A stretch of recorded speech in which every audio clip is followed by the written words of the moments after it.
toe daar in 1994 'n lewensmoe en 'n regeringsmoe regering van F.W. de Klerk die magprys gegee het hulle dit reg gekry op grond van twee sake. Hulle het gesê, ons het nie groepsregte nodig nie, want ons kry ons groepsregte deur middel van individuele regte.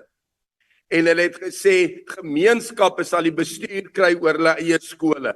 Dit was eintlik 'n baie swak ooreenkoms van gemeenskappe wat onafhanklike onderwys wil hê, want die regering het die beheer geneem oor die totale inhoud van skool, gemeenskappe net oor die bestuur daarvan.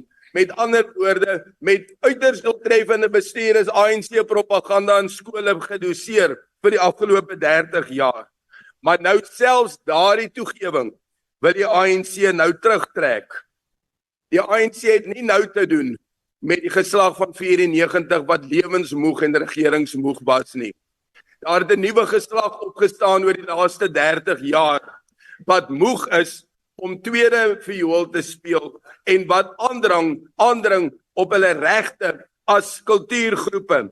En daarvoor is artikel 235 deurslaggewend wat gemeenskappe met 'n gemeenskaplike taal en kulturele erfenis die reg gee om instellings van hulle eie tot stand te bring. 'n Voorbeeld daarvan is skole. Wat nou gaan gebeur, is ons gaan doen wat ons nog altyd doen as die staat teen ons draai. Ons los hom eenvoudig uit. Die staatsskole gaan misluk, die mense gaan omdraai en hulle gaan onafhanklike onderwys, tuisonderrig aangryp en die ANC gaan sit met eier op sy gesig. Baie dankie.